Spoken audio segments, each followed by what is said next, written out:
देख रहे हैं आप, आपके साथ मैं हूं संतोष गंगवार। आरक्षण की आग में इस समय पूरा बांग्लादेश झुलस रहा है। चारों तरफ हिंसा की आग भड़की हुई है। झड़प में कई लोगों के मारे जाने और सैकड़ों के घायल होने की बांग्लादेश में सख्त कर्फ्यू लगा दिया गया है। साथ ही पुलिस को उपद्रवियों को देखते ही गोली मार देने का आदेश भी दे दिया गया है।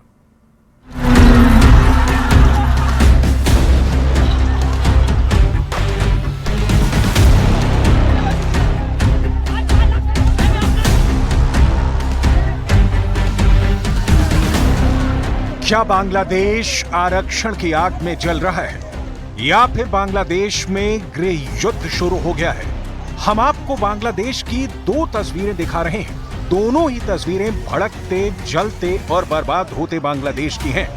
पहली तस्वीर में आरक्षण के खिलाफ पूरा बांग्लादेश सड़क पर दिख रहा है।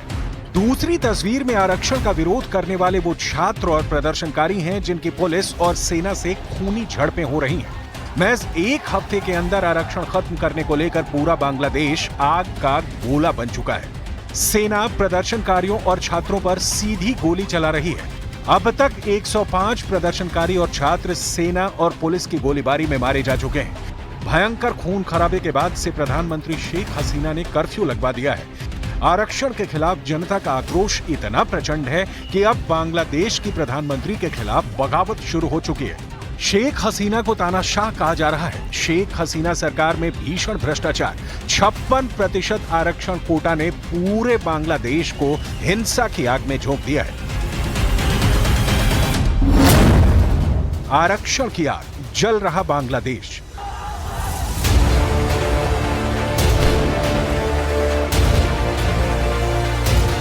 बांग्लादेश में पिछले 7 दिनों से आरक्षण खत्म करने को लेकर जमकर विरोध हो रहे हैं और वो विरोध अब बेहद हिंसक हो चुके हैं। बांग्लादेश की प्रधानमंत्री शेख हसीना ने इसको रोकने के लिए सड़कों पर सेना को तैनात कर दिया है। आरक्षण का विरोध करने वाले प्रदर्शनकारी और छात्रों की पुलिस से खूनी झड़पें हो रही हैं। पुलिस के साथ हिंसक झड़प में 105 से ज्यादा लोगों की मौत हो चुकी है। 2500 से ज्यादा प्रदर्शनकारी बुरी तरह से घायल बताए जा रहे हैं। আমরা তো জানাজা শেষ করে এখান থেকে বের হয়ে যাচ্ছিলাম, ক্যাম্পাস থেকে আমরা বের হয়ে যাব না, তারা পিছন থেকে ককটেল মেরেছে, সাউন্ড গ্রেনেড মেরেছে, টিয়ারশেল মেরেছে। এগুলোর কারণ কি? মানে তারা প্রশাসন যদি সহযোগিতা না করতে চায় তাহলে কিভাবে শান্তিপূর্ণ থাকবে? আমাদেরকে মেরে তারপরে যে কোনো সিদ্ধান্ত বাস্তবায়ন করতে হবে। We are open to killed. আমাদের এখন মেরে ফেলবে। আমরা এতক্ষণ পর্যন্ত ডিসকাশনের জন্য আমরা অলওয়েজ ওপেন ছিলাম। আমরা ডিসকাশনের জন্য আমরা অলওয়েজ প্রস্তাব দিয়েছি। এখন আমাদেরকে মেরে যে কোনো সিদ্ধান্ত নিতে হবে। आरक्षण की आग, बांग्लादेश में गृह युद्ध। बांग्लादेश के हालात बद से बदतर हो चुके हैं। जरा देखिए पिछले एक हफ्ते में आरक्षण की आग कैसे एक गृह युद्ध का रूप लेती जा रही है। बांग्लादेशी मीडिया और अस्पतालों से मिली जानकारी के मुताबिक एक हफ्ते की खूनी झड़प में 105 लोग मारे गए हैं, जबकि 2500 से ज्यादा लोग घायल हुए हैं। एसोसिएटेड प्रेस रिपोर्टर ने ढाका मेडिकल कॉलेज और अस्पताल में 23 शव देखे हैं, जबकि कई अस्पतालों में शव भरे पड़े हैं। पुलिस और सेना के जवान प्रदर्शनकारियों पर जमकर गोलीबारी कर रहे हैं। बांग्लादेश के 8 राज्यों में कर्फ्यू लग चुका है, जबकि बांग्लादेश के सभी 64 जिले हिंसा की चपेट में आ चुके हैं।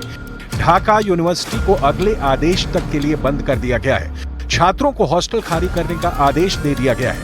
न्यूज एजेंसी एएफपी की रिपोर्ट के मुताबिक प्रदर्शनकारी छात्रों ने 19 जुलाई को नरसिंगड़ी जिले में एक जेल पर धावा बोल दिया और वहां से सैकड़ों कैदियों को जेल से छुड़वा लिया। इसके बाद प्रदर्शनकारियों ने जेल में जबरदस्त आग लगा दी। इससे पहले 18 जुलाई को सैकड़ों प्रदर्शनकारी बीटीवी ऑफिस के कैंपस में घुस गए। 60 से ज्यादा गाड़ियां फूंक डाली। बांग्लादेश में आरक्षण खत्म करने को लेकर इतना हिंसक प्रदर्शन क्यों हो रहा है, जरा इसे भी जान लीजिए। आरक्षण खत्म करने को लेकर जो प्रदर्शन छात्र कर रहे हैं वो ऐसी मांग कर रहे हैं जैसे प्रधानमंत्री शेख हसीना जरा भी मानने को तैयार नहीं है। बांग्लादेश में पाकिस्तान के खिलाफ 1971 की जंग लड़ने वाले लोगों को वॉर हीरो कहा जाता है। बांग्लादेश में 30% नौकरियां इन वॉर हीरो के बच्चों के लिए रिजर्व है। इसी रिजर्वेशन के खिलाफ छात्रों का गुस्सा भड़का हुआ है।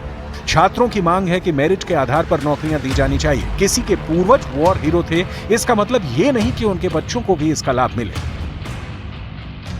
সরকার এটা বলতে পারে যে রাজনৈতিকীকরণ করা হচ্ছে, যেখানে প্রথম থেকেই আমরা বলছি যে আমরা সাধারণ শিক্ষার্থী, আমরা চাচ্ছি যে একটা একটা দেশে কিভাবে, এটা তো একটা ন্যূনতম কমন সেন্সের ব্যাপার যে একটা দেশের 100%-এর মধ্যে 56% কখনো কোটা থাকতে পারে না, কখনো থাকতে পারে না। কোনো সুস্থ একটা দেশে, সুস্থ সমাজ ব্যবস্থায় কখনো 56% কোটা এটা মেনে নেয়। बांग्लादेश में सरकारी नौकरियों में आरक्षण बहाली के सुप्रीम कोर्ट के आदेश के खिलाफ हिंसा जारी है। इस पर काबू पाने के लिए सरकार ने पूरे देश में कर्फ्यू लगा दिया है।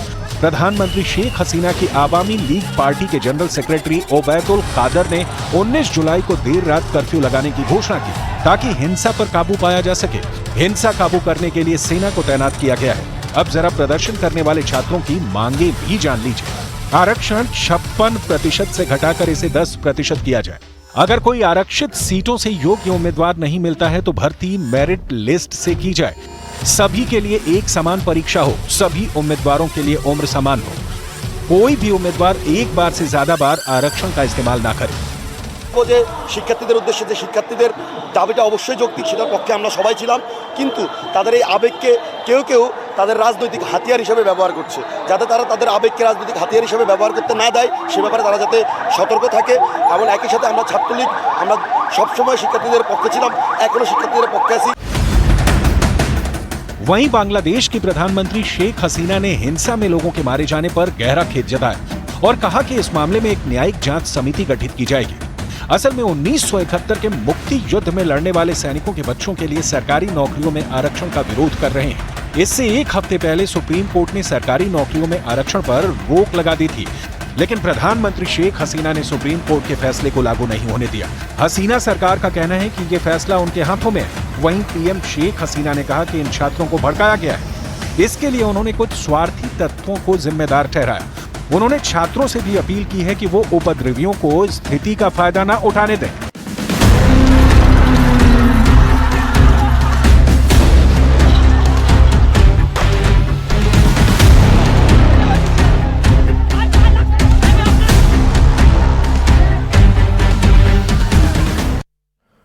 और बड़ी खबर यमन से आ रही है, जहां इजराइल ने बड़ा हमला किया है। बताया जा रहा है कि इजराइल ने यमन के अल हुआद दहा बंदरगाह के ईंधन डिपो पर बड़ी एयर स्ट्राइक की।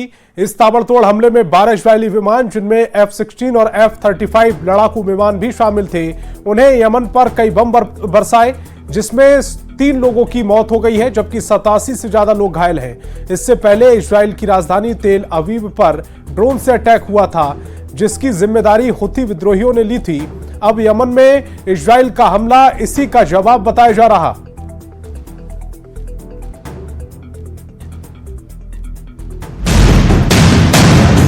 शांत समंदर की तरफ से बढ़ता हुआ एक ड्रोन इजराइल की राजधानी तेल अवीव में पहुंचता है और कुछ सेकंड बाद एक बार फिर देखिए वो ड्रोन अटैक जिससे इजराइल बच नहीं सका। यह हमला तेल अवीव में आधी रात 3 बजे हुआ। धमाका बहुत बड़ा था, किसी को समझ नहीं आया कि आखिर हुआ क्या। सड़कों पर लोग बदहवास हालत में नजर आए। इस हमले में एक व्यक्ति की मौत हो गई, 10 लोग जख्मी हुए हैं। धमाके की कुछ और तस्वीरें भी रिकॉर्ड हुई हैं। धमाका बहुत बड़ा था, आवाज बहुत ज्यादा हुई।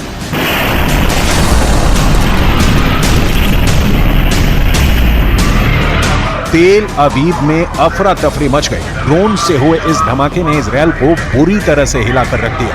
लोग सड़कों पर निकल आए, सायरन बजने लगे। आखिर इजराइल की राजधानी में दुश्मन का ड्रोन कैसे घुस गया? कैसे इजराइल का सबसे मजबूत किला आग के शोलों से चकनाचूर हो गया? इस हमले के बाद नेतन्याहू का कमांड सेंटर आधी रात को ही एक्टिव हो गया। नेतन्याहू का कमांड सेंटर पता लगाने में जुट गया कि आखिर हमला किसने किया है। नेतन्याहू की नाक के नीचे उस इलाके में किसने सेंध लगा दी, जहां इजराइल की मर्जी के बगैर पत्ता भी नहीं हिलता है। जिस इजराइल की ड्रोन टेक्नोलॉजी ने पूरी दुनिया में नाम कमाया, अब उसी इजराइल पर उसके दुश्मनों के ड्रोन कहर बनकर टूट रहे हैं। इजराइल को पता चल गया है कि इस हमले के पीछे यमन है और वहीं से ड्रोन उड़कर इजराइल तक पहुंचा है। במהלך הלילה חדר כלי טיס בלתי מאויש מכיוון הים ממערב ששוגר להערכתנו מתימן ופגע בבניין במרכז תל אביב. בעקבות הפגיעה נהרג אזרח ו8 אזרחים נפצעו באורח קל. पहला सवाल है कि इस ड्रोन हमले के पीछे कौन है, तो जवाब मिला कि ड्रोन हमले के पीछे यमन के हूथी विद्रोही हैं। दूसरा सवाल ये कि आखिर यमन के पीछे कौन है, तो जवाब मिला कि यमन को हथियार वाली मदद ईरान पहुंचाता है। तीसरा सवाल ये कि क्या अब इजरायल और ईरान के बीच युद्ध शुरू होने वाला है? क्या लेबनान बॉर्डर के बाद अब यमन, इजरायल और ईरान के बीच नया वॉर जोन बन चुका है?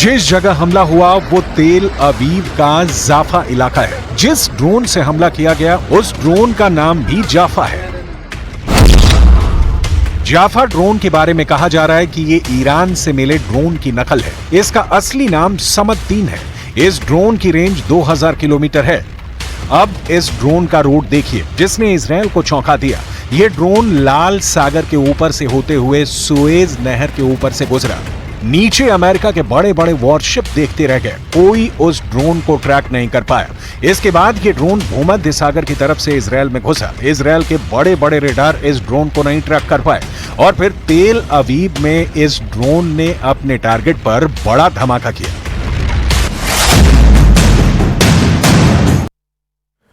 तो गोवा के नजदीक समंदर में बड़ा हादसा हो गया। यहां एक कंटेनर जहाज में भीषण आग लग गई। बाद में इंडियन कोस्ट गार्ड की टीम ने मोर्चा संभाला। 3 जहाजों की मदद से आग पर काबू पाने की कोशिश की गई।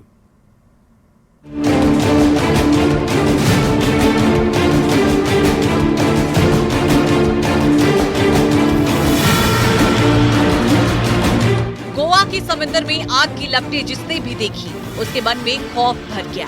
आग का दायरा बढ़ता जा रहा था जिसे कई किलोमीटर दूरी से भी देखा जा सकता था। गोवा से 102 समुद्री मील दूर कार्गो मर्चेंट जहाज में भीषण आग लग गई। जहाज में बड़े बड़े कंटेनर रखे हुए थे जिसमें सामान लदा था, लेकिन अचानक आग की चिंगारी उठी। चश्मदीदों के मुताबिक उसके बाद तो एक के बाद एक कई धमाके होने लगे। धमाके की गूंज किसी को भी दहशत में डाल सकती थी।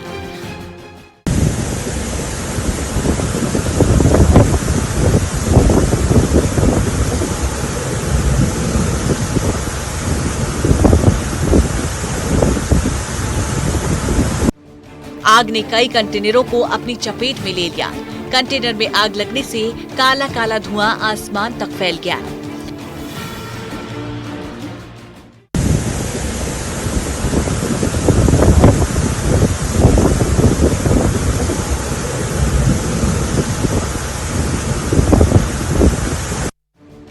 हादसे की सूचना मिलते ही इंडियन कोस्टल गार्ड यानी कि भारतीय तटरक्षक बल तुरंत हरकत में आया। जवानों ने तुरंत आईसीजी जहाज को कार्गो मर्चेंट जहाज की तरफ मोड़ दिया। खराब मौसम लगातार चुनौती बढ़ता जा रहा था। इसकी वजह से इंडियन कोस्टल गार्ड के सामने कई मुश्किलें थी। 3 जहाजों को आग पर काबू पाने के लिए लगाया गया। आग पर पानी की बौछारें डाली गई, लेकिन आग विकराल हो चुकी थी जिससे बहुत दिक्कत पेश आ रही थी।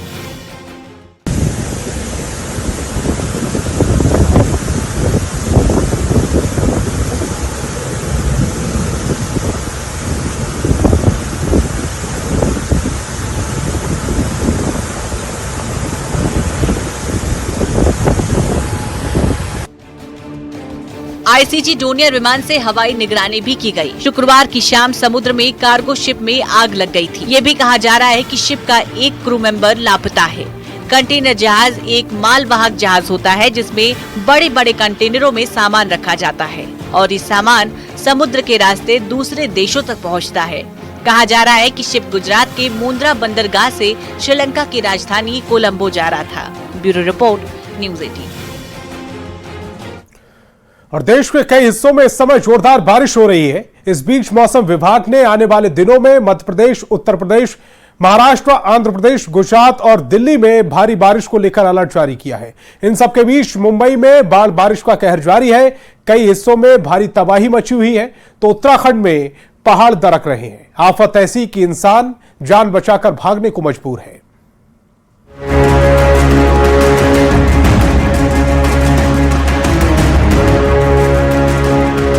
यूपी उत्तराखंड की तरह देश के दूसरे राज्य भी बाढ़ के कहर से जूझ रहे हैं।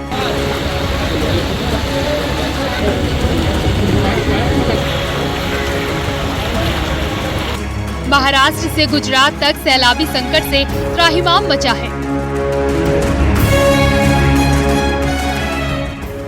अब जरा इस तस्वीर को देखिए। पहाड़ी राज्यों में बारिश ने कहर बरपाया है। मूसलाधार बारिश की वजह से उत्तराखंड के मसूरी में मंदिर का रास्ता भी बह गया, जिससे मॉल रोड पर मलबे का ढेर लग गया। गुजरात में पिछले कई दिनों से मूसलाधार बारिश की वजह से कई जिलों में बाढ़ की स्थिति बन गई है।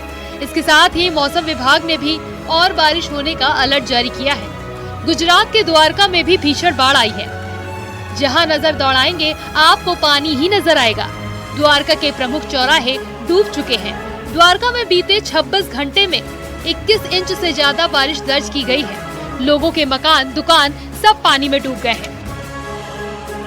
गुजरात में भारी बारिश का कहर देखने को मिल रहा है। ये सीधे जो दृश्य है वो मैं आपको दिखाना चाहूँगा। आप जो दृश्य देख रहे हैं ये गुजरात का जो सुप्रसिद्ध मंदिर है, द्वारकाधीश का मंदिर, और उसकी ये भूमि है जहाँ पे बारिश का कहर देखने को मिल रहा है। ये पिछले 24 घंटों में यहाँ पे 22 इंच से भी ज़्यादा बरसात हुई है और उसी के चलते जहाँ आप देख सकते हैं सब जगह पे जल प्रलय है वो देखने को मिल रहा है।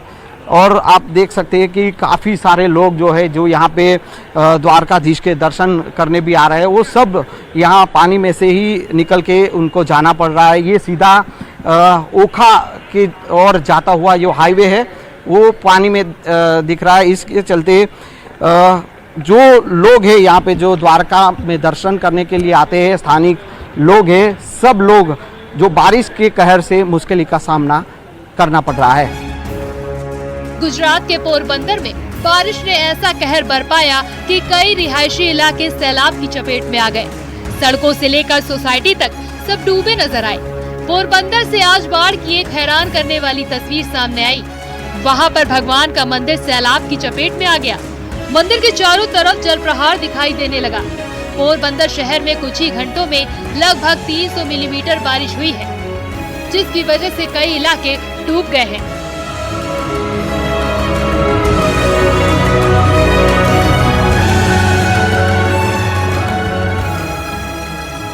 महाराष्ट्र के कई जिलों में भारी बारिश हो रही है, जिसकी वजह से कई निचले इलाके डूब गए हैं। मौसम विभाग ने महाराष्ट्र के 9 जिलों के लिए ऑरेंज अलर्ट जारी किया है। मुंबई समेत वसई, पालघर, डोंबिवली, ठाणे, कोल्हापुर और कल्याण इलाके में भी कल से ही लगातार बारिश हो रही है।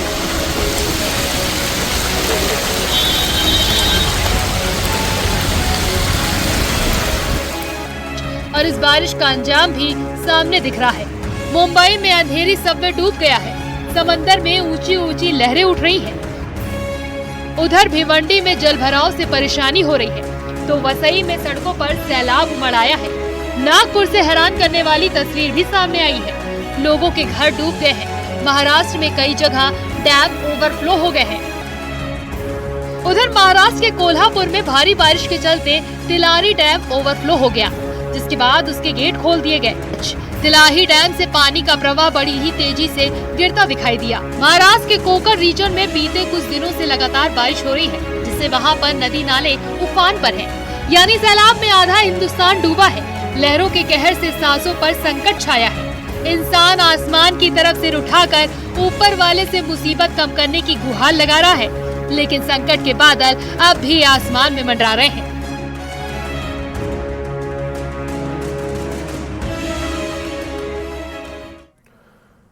तो न्यूज़ 18 स्पेशल में फिलहाल इतना ही। आप देखते रहिए न्यूज़ 18।